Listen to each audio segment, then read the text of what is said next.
Hey, how you doing? I'm Daniel Ruiz-Tyson, host of Retro Football Podcast When Shorts Were Short, covering the period of football from 1954 to 1992 when shorts were, well, short.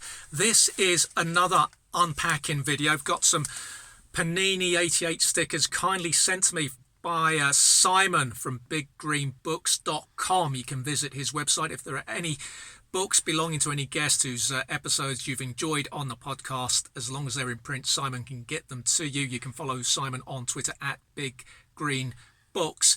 So this is another packet. Michael behind the camera. Last time he didn't want to come on camera because of a cold sore. Today I was hoping to get him on issues with his beard. Do you just want to explain to viewers what the issue with your beard is, Michael, before we get on to the cards? Yeah, horrendously went to the barbers, and for a bald man it's a bit of a treat, and unfortunately the beard trim was shocking, so I'm very reluctant to go on camera, Daniel. How are you going to tackle the beard issue? You just think it's thicker?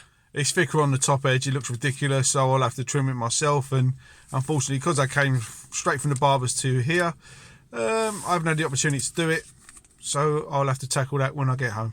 One thing we're not going to do on this video, which is not something that I did on the last video, but you did, you were guilty of it, you poked fun at a player's features, and it's not that kind of show, it's not something that we want to do, and if you were to come on camera, people might look at you, the state of me, say, well, who are those guys to mock the looks of someone who was 25 at the time, back in 1988. So I think, well, let's get on with it anyway. We don't need to. I think that tailed off. I'll apologise quickly to the two gentlemen that I lambasted previously.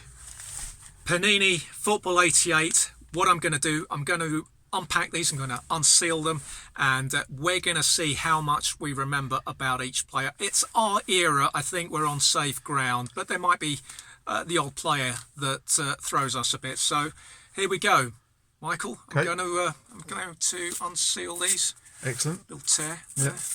Great Can technique. You hear that? Do you like the audio there? Yeah, great technique. Great audio. Okay. Let's see what we've got. I think it's 6 to a pack. Okay. Oh, right. This guy I remember. Lloyd Mcgrath, Coventry. Yeah. He is the player that I think supposedly had Glenn Hoddle in his pocket in the 87 FA Cup final. I think that's where he came to prominence. He was only maybe 20, 21 at the time. A great final.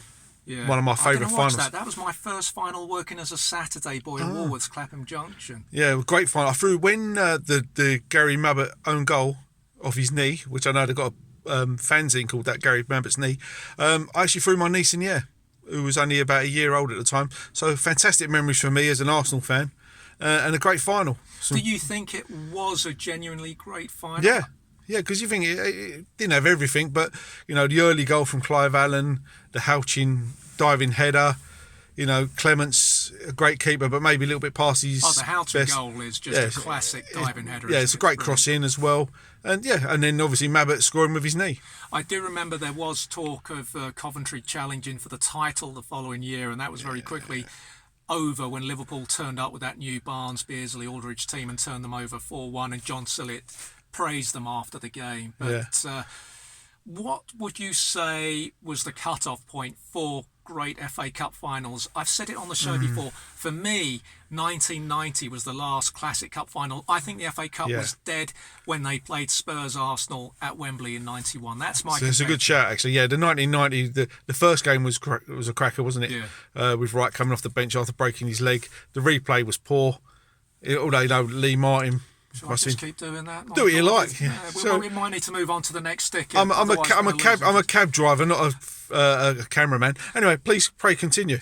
That Spurs team, it was a bit of a shock though, wasn't it? Because they'd come third in the league that season. They'd reached the League Cup semi-finals. They were knocked out after a replay in the semis to Arsenal. George Graham's emerging Arsenal. Was it Ian Allison? Ian Allison, he got the winner, and Rocastle got the first one. What a great player Rocastle was the first 4 years. Yeah, brilliant player. But the story goes, again, it might be apocryphal, but they said there was on about Wembley tickets at half-time, and that G'd the Arsenal team up.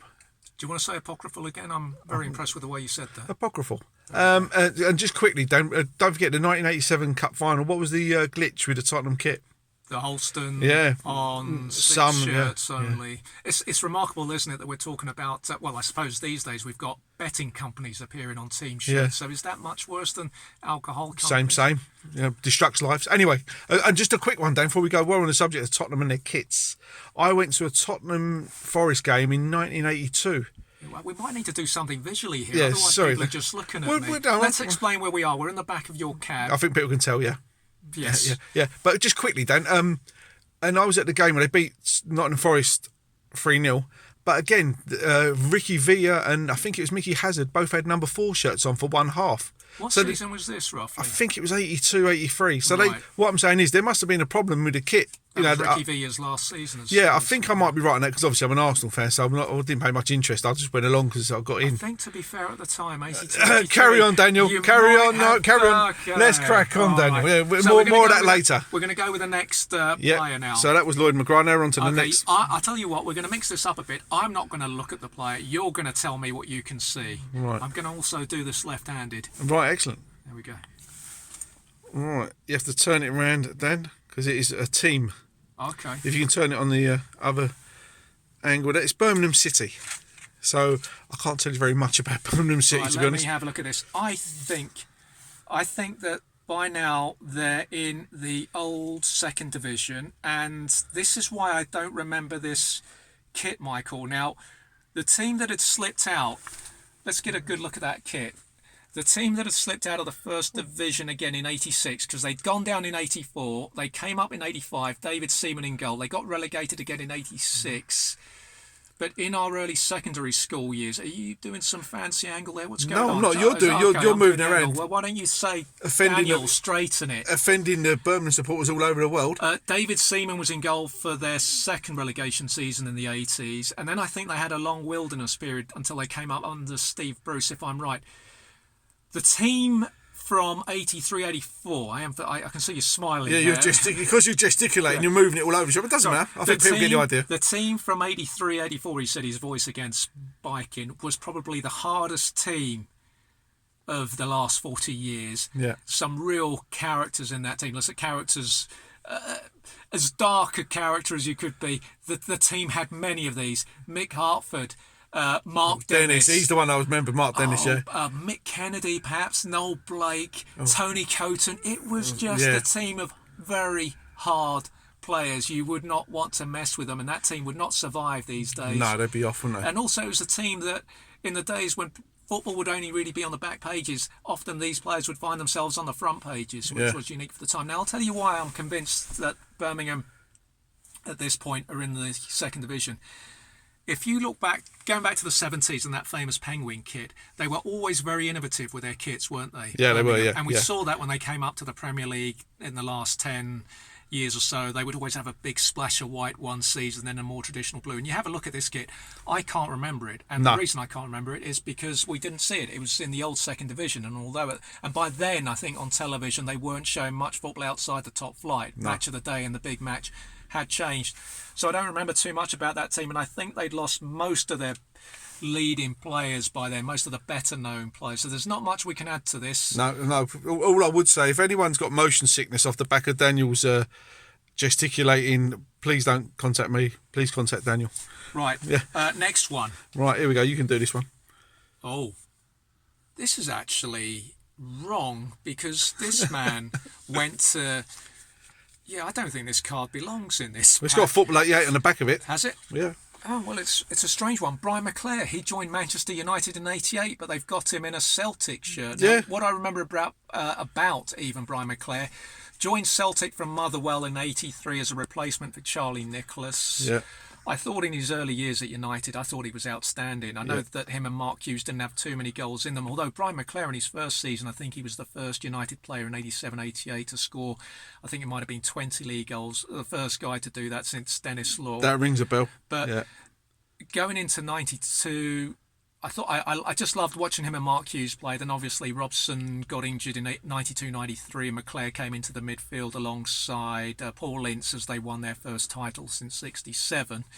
But after that, he became the first player I became aware of who seemed happy being a squad player. Happy might be too strong a word, but he went from being a regular for 6 years. His final 5 years at United were quite curious in that he became just a squad player, and I thought he was too good for that. Yeah. Could be, yeah. It could be circumstances. You never know. Just where was he going to leave? Where's he going to leave to go to? You know. Very distinctive player, wasn't he? Yeah, he was. Style-wise, Very good. how would you describe him?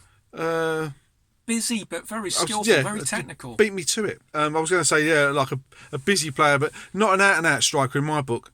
You know what I mean? Like maybe sort of dropped a little bit too deep. You're a bit of a Celtic man, aren't you? I am a little bit, yeah. Remembered him. Yeah, definitely. Well, my biggest memory of Brian Mclair, I was playing Saturday afternoon football in the Southern Amateur League, and he missed a penalty against Arsenal in the Cup. And this is where the feud starts with Arsenal, the original feud, him and Winterburn. That's right. Puts it over the bar, and I'm in my birthday suit, come out the shower, and sort of ran along because I could hear the radio was on. And this is your 4th year of supporting the Gunners, isn't rude, it? just Danny, I can't do it. Can't go there. So anyway, yeah. So I came out and was jumping up and down naked, which it wasn't even a great image then. It'd be worse now.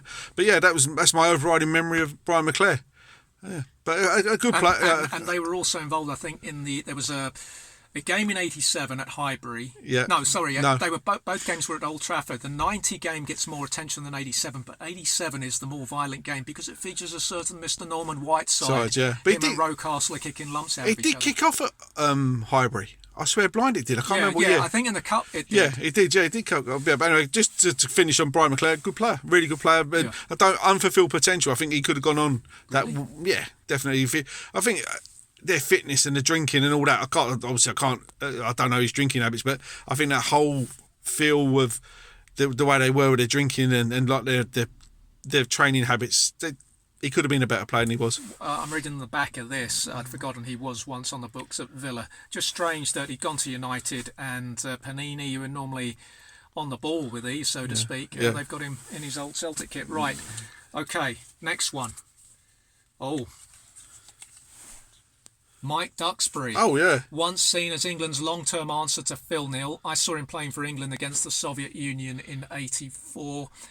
Rose quite dramatically under Ron Atkinson, I think, despite competition from John Gidman. But by the time of the '85 final, he was out of the England team and he'd lost his place in the United team to John Gidman. Oh, right. I don't remember that at all. I remember him vaguely, I think, coming on as a sub for United in the 1990 FA Cup final. And by then he'd become something of a utility player, perhaps playing in midfield. Yeah. So his career never really... It kind of stalled after '84. Would you say he was like a Dennis Irwin-like character? Sort of like, not in the same position, but as in the way he played, sort of like solid, but nothing extravagant. I can't remember too much about him. How can I put it? I remember him because of just the way he looked and the name. I know it sounds really silly. Having an X in his name made him like quite distinctive. So it's saying here in '88 he was 28 years old. So when I saw him for England, he was 24, and he could have been the England right back. Yeah. Until Italia '90, really, if you're thinking, okay, this guy could be in the team for a while. But what happens is Gary Stevens is emerging at Everton, and he becomes England's first choice right back from '85 onwards. And then, of course, you've got a resurgent Viv Anderson on the scene as well, because Viv Anderson had a brilliant time at Arsenal. He did. Vivacious Viv, very good player. Yeah, very good player. But also, talking about Duxbury, I just realised he was a right. I thought he was a left back. Sorry. There you go. Research. No, at least I'm being honest. In my mind's eye, he's a left back, and I think I know why, but I won't go into it. But a good. In my memory, as rubbish as it is, a solid player. Not a fan of Ron Atkinson's, from what I remember of United books, looking back at the Sexton and Atkinson eras. Okay, let's go on to the penultimate sticker. Yeah, let's hope I know this one's position. Okay, this is another team picture, I think. I've got to turn it. Oh, right, it's a duo. Oh, it's a Scottish. It's a duo. Players? Yeah, it is. It's not really the scope of our show. It will John Mcneil and I haven't got my glass on. Dougie Robertson. I can't remember either of these. No, guys. No offence to both fellas, and this is where you got into trouble last time because you didn't know what you were talking about, and so you started mocking a player's name. Yeah, it was wrong. Not that kind of. Do you know? Oh, no, exactly, and you're this quite is right. Morton, isn't it? But they became Greenock Morton. Dan, I'll be honest, I apologise. Can we name any players from Morton that we remember? Neil Orr. Late 70s, early 80s, went to West Ham. Yeah, Neil Orr rings a bell, yeah. Right, so let's read the back of these two players. Dougie Robertson, forward, born in Torpitchin. Never heard of that. That'll do. Joined Morton from Rangers in 1983. Regular choice on the right flank of the attack. Last season, he finished as the club's second top scorer in the league with 18 goals. That's pretty decent John Mcneil, born in Greenock, age 28. Actually, it says his height's 5'9", which reminds me that Frank Stapleton, when he appeared in Shoot magazine, doing the focus interviews, I think it was the third time he'd been on there, and his height, he pointed out, had shrunk over the years. Oh, is that you said? Yeah. John Mcneil has been with Morton since the age of 14, made his league debut against St Mirren in September 75. Consistent goal scorer, a bit like you at school, Michael. Thank you. Usually takes the penalties for Morton. Were you a penalty taker at school? No, cheating. Taking penalties, cheating. Yeah. Right. Oh, the Corinthian spirit, eh? Correct. That's it. All right. Roll it to the keeper. The last one. Kick it over the bar. Who is this? Who is this? What is this guy doing in this one? This is meant to be domestic. That's strange, isn't it? Lothar Matthäus. What's going on with Panini this year? And what's on the back there? Is it definitely? It says Matthäus. And he's got a Union Jack on the. Yeah. I like that Germany kit. I didn't like the business where they start putting the flag across on the chest. Shirt. Yeah, I don't like patriotism. No, I never have. No, fair enough. Great player. Yeah. Oh yeah, superb player. They missed him at Euro '92 where he was injured. Maradona always said Matthäus was his toughest opponent. Phenomenal in 1990 against Yugoslavia, although that country was slipping into civil war. And suddenly looking back, it makes sense because they were heavily fancy to do something that World Cup. But Matthäus in that game was extraordinary. I like that when Waddle missed a penalty and all the West Germans at the time were celebrating, Matthäus went up to Waddle and consoled him. That was classy. Yeah, sportsman, absolutely. Yeah. That's it. For all that, all that was going on to seek him out and to do that is an amazing gesture. I think he started at Borussia Mönchengladbach. He went to Bayern Munich in '87, where, if you're watching this, maybe go to YouTube afterwards or just search online, DuckDuckGo. You don't need to use Google. Check out the strange kit that Bayern Munich wore against Porto in the '87 European Cup final. It's a strange combination of red shirts and sky blue shorts, even though there was no colour clash. In fact, the shorts actually led to a colour clash, technically, with Porto. And there was a reason, though it escapes me now, for why they wore that very curious-looking kit. But it's worth watching, and it was a good final as well. Right. Okay. Well, there you go. Maybe we could put a link up down on the channel. Yes. Detail to Mark. Okay, he actually marked Maradona in the '86 World Cup final too. He actually managed to virtually shut him out of the game, except conveniently for the winner. For the winner. For the winner. Yeah, exactly. Yeah. So when Brown scored. Well, we are now out of Panini stickers. This is it. And we are looking on eBay. There's a van about to go past. We are now looking on eBay to try and bid for more of these sealed packets, ideally, but they are quite pricey. It's not a show financially that's working out right now, but once it does, this is one of the things we'd like to do more of. Bid for these kind of sealed rather than unsealed. Sealed packets of Panini stickers, and then we can come back to you with more videos. Please, if you do like this, follow us on YouTube and retweet on social media. I'd like to thank Michael. We agreed before the show we're not going to wish people a Merry Christmas because it might date the video badly, but I think we will wish people a Merry Christmas and a safe 2022. That's the one, said that right. Yeah. And I can see the beard now. You almost look. There was a woman. Let's say we can make this reference because When Shorts Were Short is a show about retro football. Do you remember Space 1999? I do very well. Do you remember the woman that used to turn into a monster? Yeah. She used to have weird sideburns, didn't she? She did. Triangular sideburns. Keep going down. Yeah. And that's what from this angle. That's what your beard looks like. Because of the increased depth here. Yeah. You've got those triangular sideburns. Yeah, I'm sure people are intrigued by that when they've tuned in for When Shorts Is Short. It's to do with football, Dan. I'll tell you what. Here's a promise for you, viewers. If you have a packet of sealed Panini stickers that you can send to us, we'll get Michael in front of the camera next time because he's cold sore free. He'll have sorted out his beard, and we'll get him in front of the camera next time. We'll get a selfie stick so we can film this properly. And have a nice Christmas. Have a safe 2022, and hopefully we'll be with you soon. Do I have a magic word to say so you can stop this, Michael? No.